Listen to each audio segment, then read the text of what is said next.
Episode 160 of the Interpretation Station is called to order. Welcome, ladies and gentlemen. How is everyone doing on the 16th of January 2023? Apparently today is Blue Monday. Apparently today, 16th of January, is the bleakest day of the year. Yeah, there's an official study. Look up Blue, just Google Blue Monday and you'll see. And what better time to watch an Interpretation Station episode than on a Blue Monday. Anyway, so today's episode, it's particularly for our Spanish-speaking viewers, interpreters. It's based on the Sunday at 6 workshop that was filmed yesterday on the 15th of January. Now, similar to what I did a couple of weeks ago, I broke up the last Sunday at 6 workshop into 3 separate episodes, one for Spanish, one for French, one for Russian. So I'm going to do the same with this one as well. So we've got the Spanish material. So it's a statement by Costa Rica, and it was taken from the COP. So the COP27 on climate change that was held in Sharm el-Sheikh in November, which I attended. I was there, of course, basking in 27 degrees sun, beautiful weather, while all you plebs were back. I think at that time in Europe it was all pretty cold. Well, it's pretty bloody cold here now as well in Geneva. So I've got my coat on. I've just taken the dog out for a walk, and I'm still a bit cold, you know.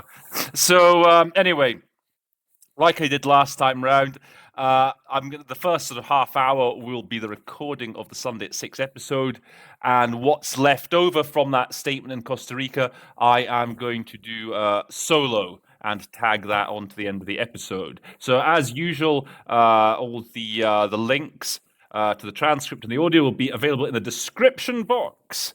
And also later on this week, I'll be putting out the episode for the French and for the Russian. So stay tuned to that. Please do like, before I forget to say it later, please do like, subscribe, and share. Please do comment. Love the comments. Love it when you comment, okay? And subscribe. Get me up to 2,000, pretty please. And so without any further ado, it's over to me again. Okay, so okie dokie. And then, am I sharing? Can you see? Yes. Okay, you can see. Oh, this is the French. I need the Spanish. Give me a sec. Okay, so we're going to start then with Costa Rica. So this is all taken, just as a bit of an intro to give you. This was all. So I was working at the COP 27 Conference of the Parties that in Sharm el-Sheikh in November, and it was 2 weeks long. Great weather. Brilliant, actually. And anyway, so these were parties that were taken. These were statements that I think were taken from the high level on the first weekend. So they had a lot of prime ministers, presidents coming there. So all these statements I've taken. Costa Rica from Spanish, Chad from French, and Russia were all taken at the high level. So I think there's a good chance you're going to run into this vocab, and a lot of it's very important to know.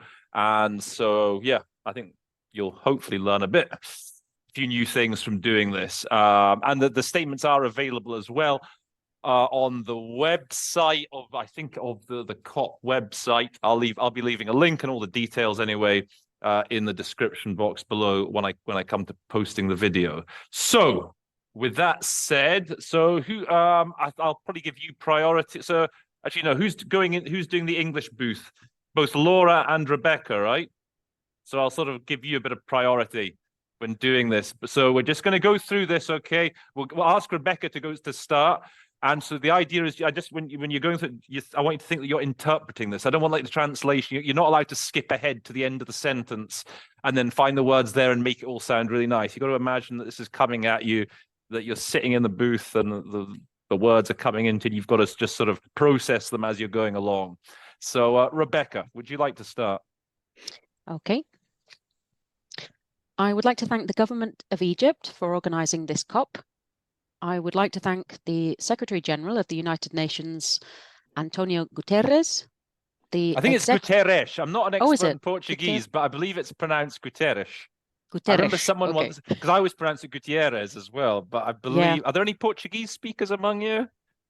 No, but it sounds logical to me, and for sure there's no I before the first. Yeah, no, I think it's Guterres. By the good- way, good I one to had get a right. question. Can one ask a question in the middle or not? Yeah, go for it. So this whole issue, I'd like to hear what you think about pronouncing names.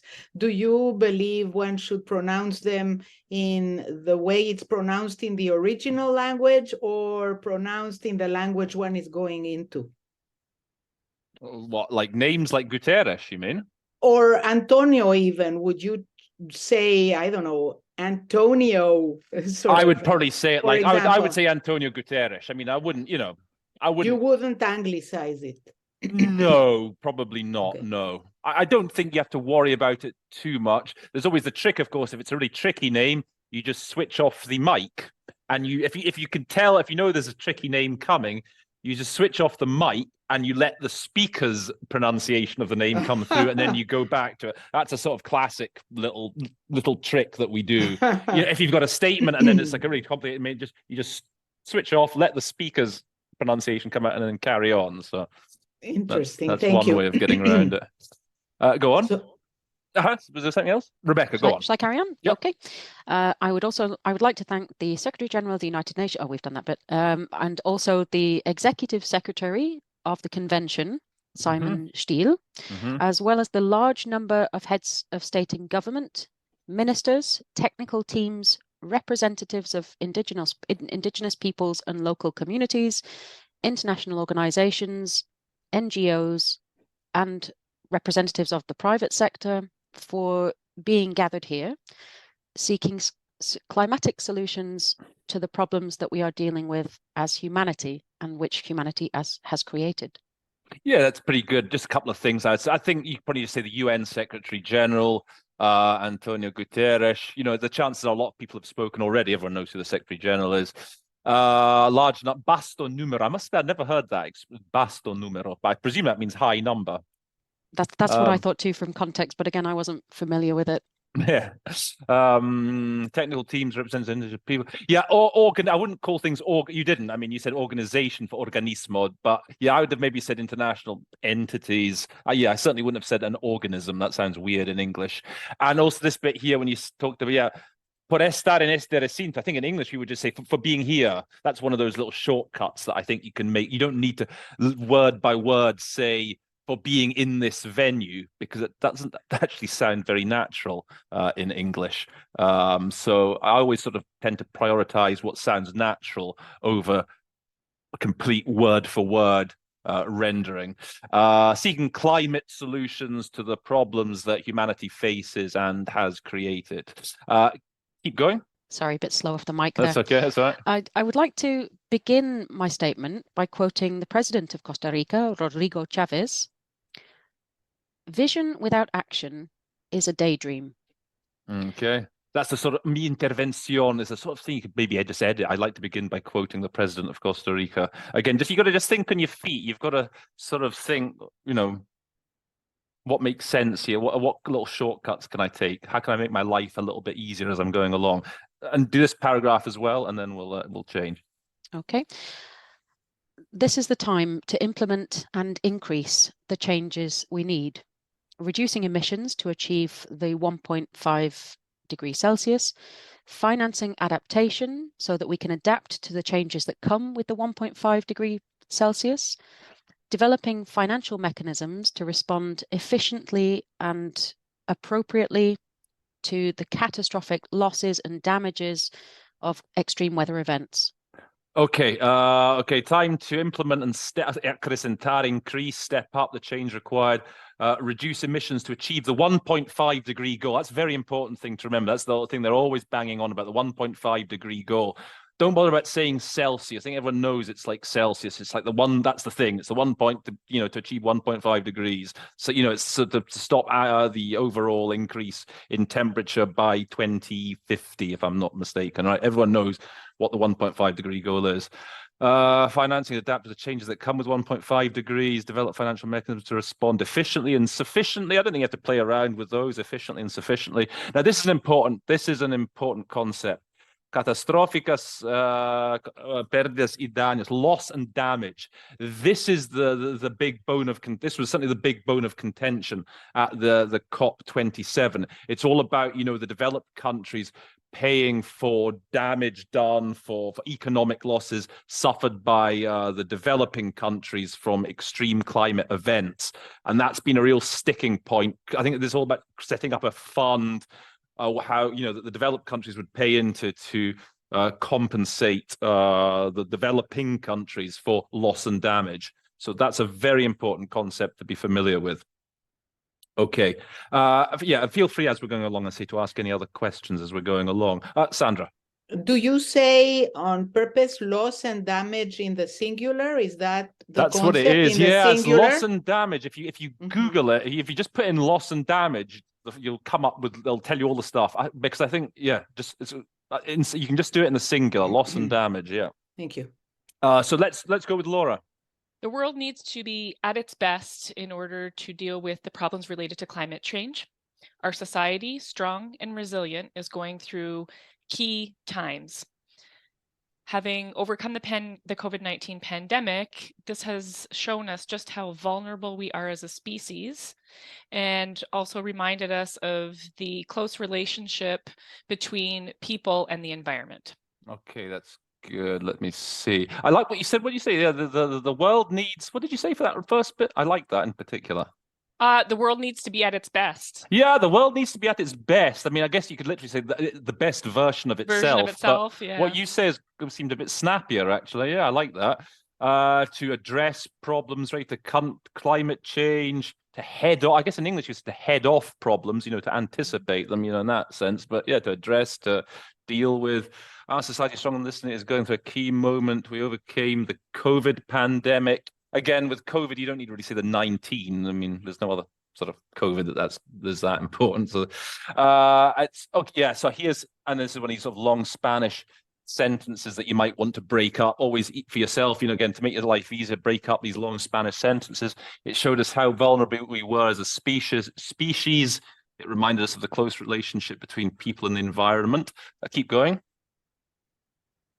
De esta gran lección. From this big lesson, we must draw valuable lessons that will help guarantee the survival not only of our species, but also all other species that are on this wonderful planet that we call Earth. Yeah, I think we'd say that make up this marvelous planet. Yeah, from this great lesson, we must learn valuable lessons to guarantee the survival. Okay, yeah, go on. El esfuerzo. The joint effort in the same direction and with the same level of commitment and purpose of effectiveness will always be welcomed or appreciated by future generations and is required for our current generation. That sounds all right. Yeah, this joint effort along the similar lines, in the same direction as and the same level of commitment, and therefore effectiveness will always be welcomed. I think. Yep. That's the easiest way to do it, by coming generations, and is necessary for the current generation. Okay, let's turn to someone else then. Let's go with Sandra, shall we? Costa Rica está ubicado en una de las regiones. Can I do it into French, or that would not be... You want to try it? Yeah, why not? Let's try, yeah? Do we have any French native speakers among us? Oh, hang on, the Canadians, no? Is there another Canadian? Neither of the Canadians are French native? Well, come on, let's give it a try anyway, and we'll... Okay, I'll try, and good for you stop me. Yeah. Le Costa Rica est situé dans l'une des régions les plus vulnérables au changement climatique, qui reçoit de façon violente les attaques faites par les phénomènes hydrométéorologiques extrêmes liés au changement climatique. Okay. Cependant, to stop there, just couple of things. Yeah. See, I know it's interesting in French, they sometimes talk about changement climatique, and they also talk about dérèglement climatique. I've noticed in French they have a couple of different variations for climate change, and this is worth for the native English just to be aware of that. Sometimes in French they'll talk about dérèglement climatique and évolution. Do you know that the IPCC, the International Panel on Climate Change, in French is called le groupe intergouvernemental sur l'évolution climatique. It's not changement climatique. That's something you might want to be aware of. I think it's in Spanish. It's el grupo intergubernamental sobre el cambio climático. But I know in French they sort of tweak it sometimes. Yeah, I've heard a lot, at least in Canada, they use the acronym, le GIEC, a lot. Yes, like groupe intergouvernemental sur l'évolution. Le GIEC, yeah. Climat. Bear that one in mind, guys. Just keep your eye out for that one. And the other thing I wanted to ask you in relation to that, I never heard the dérèglement climatique, which makes me think if Canadians use more changement climatique. And my question to you is, if one uses a Canadian version of things when one is interpreting at the UN, is that sort of a no-no? Should it be a French version always? I think if you're asking the wrong person. I know that the Belgians, for example, adapt their language. I think they do like. I think they generally want to hear the French version of things. So I know the Belgians, they won't say the numbers. They won't say 70, 80. No, they'll say 80, 60. So I think there is a preference for the French version of things, but I can't. A big one, for example, is I know in Canada we always say les droits de la personne. As opposed to droit humain. If you say here droit de l'homme, you're not inclusive. You're not. That's interesting. Yeah. So I wonder if I were to say some convention about les droits de la personne, would that be?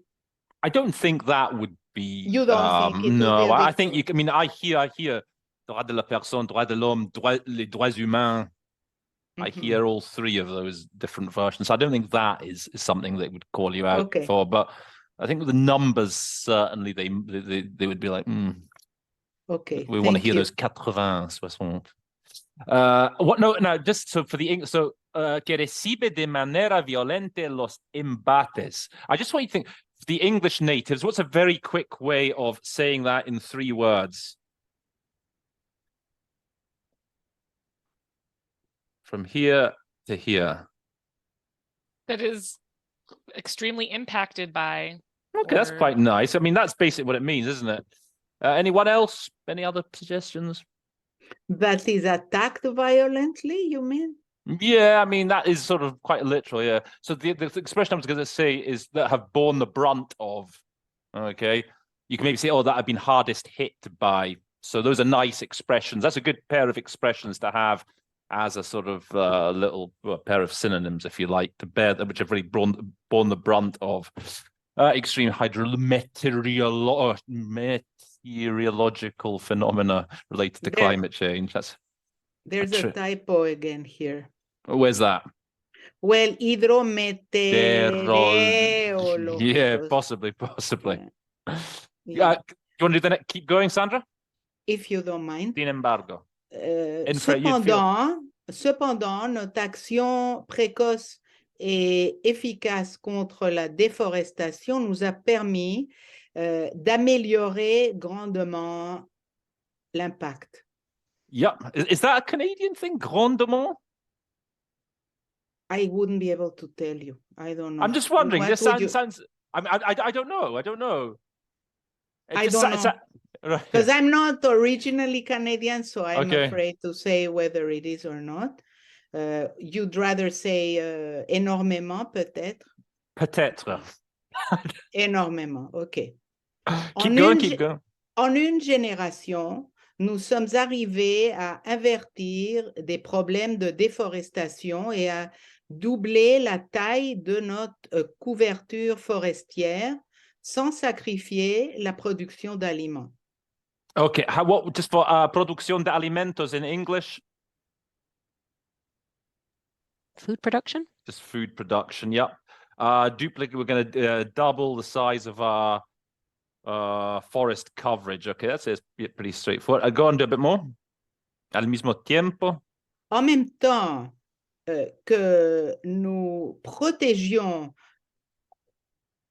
nos forêts, nous les régénérions et nous sommes arrivés à générer une production agricole et d'élevage au sein d'un agropaysage. Okay, this is a bit of a funny one. Agropecuaria and agropaisaje. So I had to look up agropecuaria. Do any of you other ladies know agropecuaria?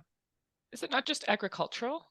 Yeah, it's specific to do with like rearing and crops and livestock specifically. So if you you might want to say livestock rearing, livestock production, for example. I mean, you could just say agricultural production, but it's I had to look up the nuance like that. So agropecuaria is refers to crops and livestock. Can I ask you something? Yeah. Roland, could the term farm production cover both or no? I think yeah. In English, isn't it? When we talk about farming, that sort of covers quite a lot of stuff, doesn't it? It covers crops, livestock. So yeah. And then sorry. Yeah. What were you going to say? I was just checking on Termium, the Canadian government's dictionary, and they have farming indeed. For agropecuaria. For agropecuaria. Okay, yeah, farming, yeah. And for an agropaisaje, you probably just say like an agro. Not even. I was hoping there'd be a Spanish native speaker with us, but there isn't. Oh, you are. Sorry. So yes, go yes. agropaisaje. Yeah, you are. Sorry. It's amazing. I don't think I ever. Agropaisaje. I guess you can make words. yeah. That sounds like a made-up word, doesn't it? Yeah. I guess. Agro landscape. An agro. That's what. Play safe. That's what I would do. I think I did this statement in the meeting. I think I would just play safe. I'd say an agro landscape. No one's going to stop you. I think it sounds like it's an Alice in Wonderland word. It's just a made up. We'll take the first half of this one word and we'll just jam it together with this other word, and there we go. Right. So sometimes you just have to play along with them. Follow them down the rabbit hole. So, so keep going. Let's see if we can just go through to the end of the paragraph. Et comme dans toutes ces situations, le Costa Rica a un agropaysage qui produit des actifs agricoles et des services écosystémiques avec zéro déforestation et la carboneutralité. Yeah, net zero. I mean, you probably what is net zero in French? I think that's used a lot, carboneutralité, but you can say maybe net zero. I don't know. I think you'd maybe want to just stick close because that's quite an important concept. The whole idea of net zero. Des émissions net zero. Do they say that? I don't know. One thing I was just going to say, comme un todo. I think as a whole, dans l'ensemble, I think is what it means. Okay, just keep going. Hold on, I'm just looking on Termium. Carboneutralité, and in English you have also the option of net zero CO2 emission. Okay, thank you. Where am I? Nous sommes arrivés à, I guess it means séparer. Right, so this is a word they use a lot, certainly in English, decouple. So that you don't actually, and it's certainly going into English, you don't have to play around with it. And I wouldn't be surprised in French, découpler. Bien, right? Maybe. Nous sommes arrivés à découpler la production agricole de la déforestation par moyen d'un programme ambitieux d'aires protégées, c'est-à-dire le mécanisme connu de paiement pour des services environnementaux aux propriétaires et communautés traditionnelles qui occupent et sont les gardiennes de la forêt. Sounds good. Sounds good. The one thing I would say for going into English, I might have mentioned this before. So this word ambicioso. So certainly when French, I remember I did my my internship for, at the UN in 2009. One of the words that I remember that came up, what we should do is ambitieux. And we were told that ambitious doesn't quite mean the same thing in English as it does in French. And we were told you should go for far-reaching. Now, I don't know if the same applies to Spanish, but for some reason, whenever I see ambitieux or ambicioso, I tend to first of all seem to head towards saying far-reaching. So I'm just putting that out there. I don't know if, again, a French speaker would confirm that there's a slight difference in meaning. I've heard this before, so I back you up. You have heard that as well from Spanish, exactly. To try and avoid the you know, the same calc or whatever. Ambitious, the calc, exactly. Yeah. So maybe try saying far-reaching. My drawings. So now we are gonna go to who have we not done? Olivia, right? So let me just scroll down. Yeah. Okay. If you, I can try into English. You want to try? Maybe you can do this one paragraph here, this shorter paragraph. Yeah. Sorry, where were we? Hoy estamos en la COP 27. Right, 27. So we are at the COP 27 today. I don't know, I would drop climate change because I guess it's kind of... I guess, you know, if in the context and if the speaker is going very fast, what you say certainly stands. Yeah, I mean, I could foresee, I could envisage that. It's a possibility if I had to catch up. Right. If not, how would you phrase it? Like we are today at the COP 27 on climate change. Because don't forget, COP, technically speaking, COP just means Conference of the Parties. Right. So all these conventions actually have COPs. I think people just tend to associate when they hear COP with the climate change one. But in theory, every convention is a COP. It's the conference of those countries that have signed up to any given convention. Yeah. And I would just stop there and then start the sentence. However, I'd like to take this opportunity to highlight the relevance of coordinating the work that the three Rio conventions are carrying out. Carried out by the three Rio conventions, Therefore, for my country, it is essential to achieve far-reaching results at the COP of the UN Convention on Biological Diversity that will take place next month in Montreal. Okay, so this is maybe why he said El COP27 de Cambio Climático, because then he goes straight and then refers to this other COP. Okay, and that is often referred to also as an acronym, the CBD. Okay, and that's not to be confused with that oil made of the marijuana plant. Pretty different ones, but I tried. Something which I tried recently. It works quite well, actually. But so whenever acronyms are there for you, you take them, right? Like even generally, I think in this context, people should know what generally acronyms are a shortcut that you should go for. Even in exam situations, right? Yeah.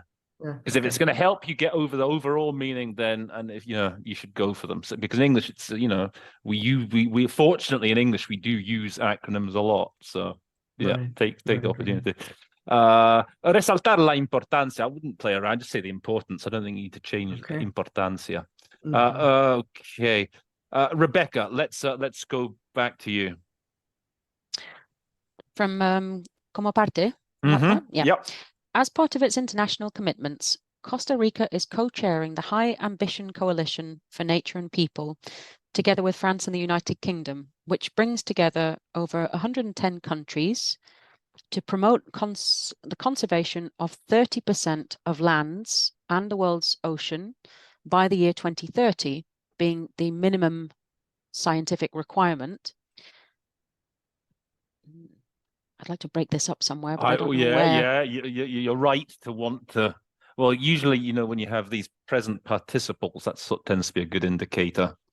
Yeah. So siendo, in here? siendo, you see, you could say This is the minimum scientific requirement outlined. measure. sorry. Medida, la medida Ah, mínima. yeah. Okay, yeah. Yeah. The minimum measure, scientifically required, Uh-huh. outlined even by the most recent report from the IPCC to slow down the loss of biodiversity and to tackle climate change and desertification.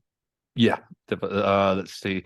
That is a thing, the High Ambition Coalition. I think you said it right, for nature and people. Brings together 110 countries on conservation of the oceans. Okay, yeah, this is the minimum required scientific level, whatever, set out. Again, you've got that fancy expression for things like include, like inter alia, if you want to impress. In the recent IPCC report, to slow the loss of biodiversity, tackle climate change and desertification. Keep going. I was struggling with this next bit because I couldn't find the verb. As part of implementing these far-reaching and necessary actions, given that in 2019 we had more than 30% of our continent protected by the different management categories that exist in our country. Yeah, so teníamos, we had, so as part of implementation of these far-reaching necessary actions, in the year 2019, we had more than 30% of our continental territory protected under various categories of what did you say, for manejo que existen en el país? Management that exists in the country. Your verb is, I mean, it's a bit of a, it's not the greatest grammar in the world, but that's your verb there, isn't it? Teníamos. And as part English of this, we had that. as well. This and a bit of more English, than was a bit strange. Yeah. Where are we after that? Recently, we have developed. I think you said territorio continental. I think, did you say continent? So I think it means our land. The idea is basically it's our continent, our land territory, because it's talking about Costa Rica. So it's not our continent. It's not South America. It's really about. Olivia, am I right in saying this? I think that Costa Rica is talking about its own land territory. I think so. I think so. I mean, I'm not. You're not 100%, so but that's how I'm it's. a bit. But I mean, I've been in Canada for 15 years, so I'm sort of familiar with this part of the world. Yeah.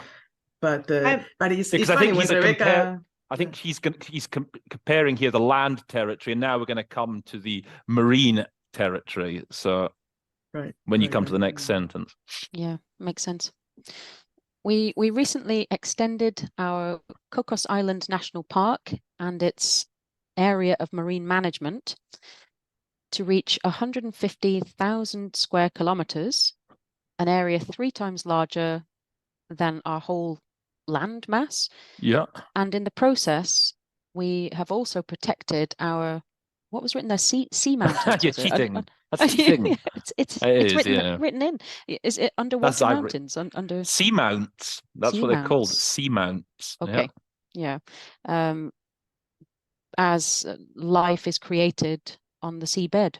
On the sea, that's very good. El fondo del mar, seabed. That's very good. That hadn't occurred to me actually at the bottom. I was just going to say at the bottom of the sea, but yes, seabed. Like the there's the International Seabed Authority. And I think that's la autoridad. I can't remember what it is in Spanish, but I think they use specifically el fondo marino, fond marin, seabed. So that's a good expression to have in the back of your mind. Yeah, we expand national park. Okay, you said 150,000 kilometers squared. So yeah, when you have a number like that, if you're in an exam, don't worry about the little smaller numbers. If in an exam you just said 150,000 kilometers, that would be absolutely fine, right? Sometimes, with those numbers, what do they say? Perfect is the enemy of the good. You try so hard to get the exact number right, and then you lose the rest of the sentence. So what good has that done? You getting the exact number right if you don't know what the relevance of the number is. Una superficie, so an area 3 times larger than our land mass. This is a sort of opportunity, isn't it, to break up the sentence again. In this process, we're also protecting our seamounts, given that life is born on the seabed. Okay, do this one other paragraph as well. Mi país. My country is the first in Latin America to successfully take the necessary steps to receive funds for reducing carbon emissions through forest conservation, RED+. Okay, so that is a thing. This net, it's like, I can't remember what it's called. I looked it up yesterday, RED+. Hang on. That is a thing that it does get mentioned from time to time. I'm just going to remind myself what it is. RED+.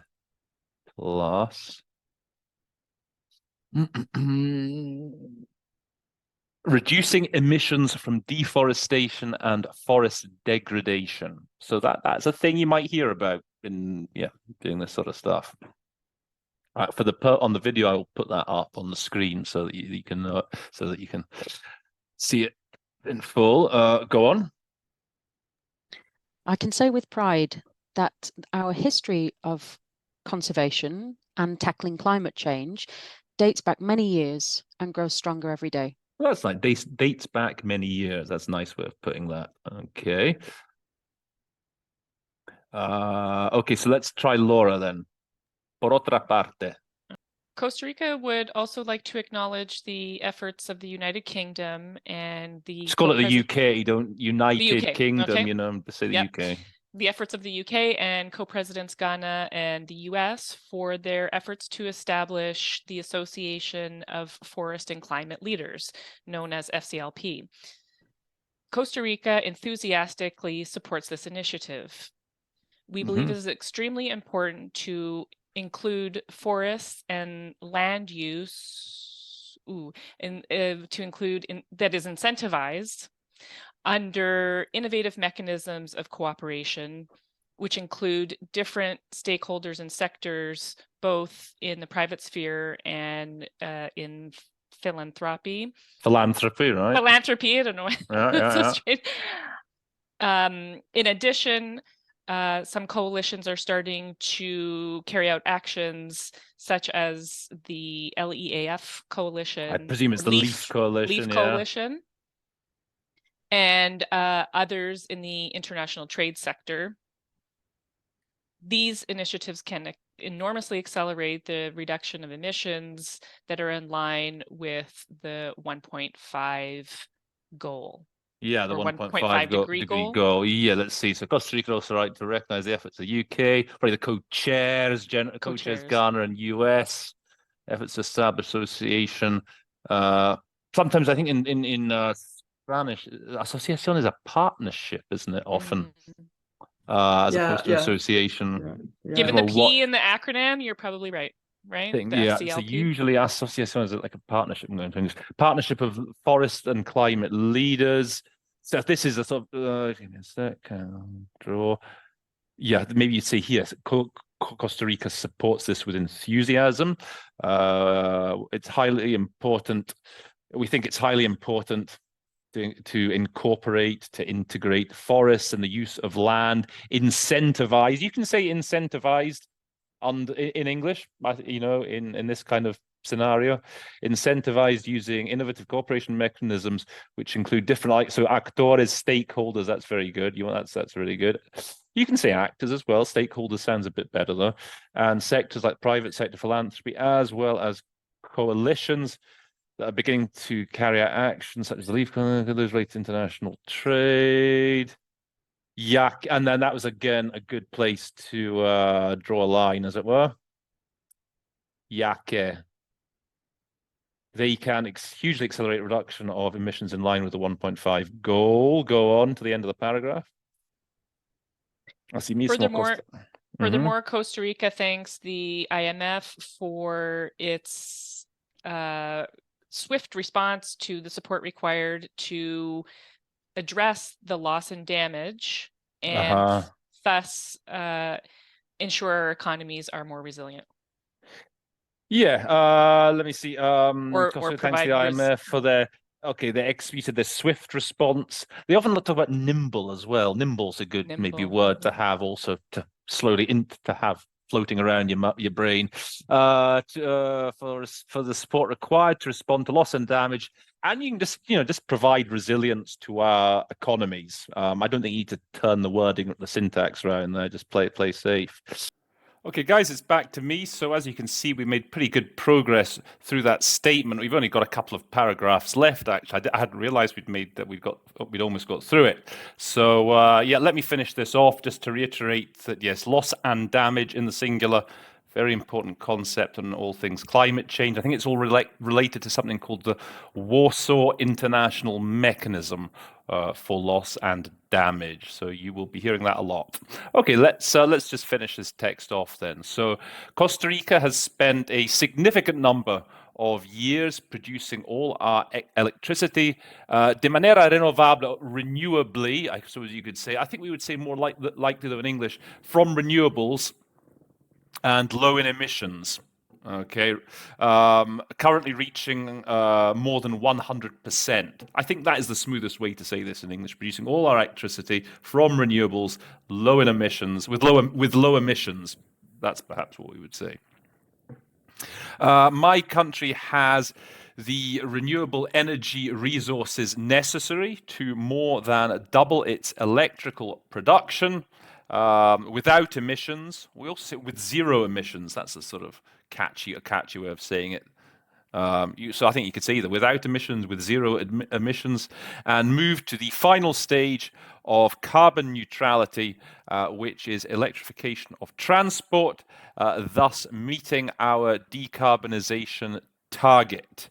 So presumably the target, I think, with the Sustainable Development Goals, right, you've got the goals, the 17 goals, and each goal has within it a whole series of targets. So it's important to distinguish between goals and targets. I think that's what this is referring to. Maybe I think there may be a target on decarbonization. But anyway, so if you're those SDGs, I have of course done some special episodes on the SDGs, taking you through them, taking you through the important vocabulary in the SDGs. I've done 2 episodes so far. I've still got the final one to do. I haven't yet done, I think, goals 12 to 17. But certainly for 1 to 12, I will leave a link up in the corner so that you can go and watch those 2 episodes, so that you know exactly what vocab you need to know when it comes to the SDGs. Finally, I hago un llamado a todas las partes. I call on all parties, or I urge all parties and sectors aquí representados here or represented here to honor and increase their financing commitments, or honrar, I like saying to deliver on their commitments, to live up to their commitments, to step up their commitments for aumentar, and to increase their actions of mitigation and adaptation, and to llevar a cabo, to carry out, implement the urgently needed reforms to slow down climate change. Now, if we're going to do this last bit word for word, que está llevando al mundo a un lamentable punto de retorno. If I was going to process this word by word, I'd say in English probably, which is bringing the world to a sad point of no return. So I think we would say, we talk about point of no return in English. However, it occurred to me, that's a lot of words that you're using up there, which is bringing, a lot of syllables, which is bringing the world to the point of no return. That's 13 syllables. I think here in English, if you were falling behind, you could just say, which is bringing the world to the brink, full stop, okay? Bringing the world to the brink. That's just 7 syllables. And in English, you don't need to add anything more. That's sort of, and I think it conveys the same meaning, to be honest, as saying bring the world to a sad point of no return. So just an idea for you. Costa Rica está haciendo grandes esfuerzos. Costa Rica is doing all it can. Costa Rica is doing its utmost. But these are global problems. I think there's an R miss. I think you want to say estos son problemas globales, which require cooperation, including South-South and triangular cooperation. So that is a thing, yeah, triangular cooperation. I think it means between 3 parties. So yeah, don't let that confuse you. As well as collective commitments from one and all. I thank you. And there you have it. So that was very quick. quick way of finishing this text. So yes, I hope you have learnt some important new words, some important new acronyms. This is vocab that you're going to come across all over the place, especially, as I say, this is typical climate vocabulary, and it's very, very cross-cutting. I mean, it's not just at the UN you're going to be hearing about this stuff. You're going to be hearing about this kind of thing at all levels of government, in all international organizations, all the big, massive, mega corporations all talk about this stuff as well. All the things they are doing also apparently to help curb climate change. So it's very important vocab. Like, share, subscribe, and I'll be back for more later in the week with the French and the Russian. And all that remains to be said is not to let Blue Monday get you down too much. Steer clear of Morrissey, the Cranberries, and some of the sadder Pogue songs for the next 24 hours, and you'll be just fine. Watch the Interpretation Station. That'll cheer you up massively, I'm sure. And with that, ladies and gentlemen, all I need to say is that episode 160 of the Interpretation Station stands adjourned.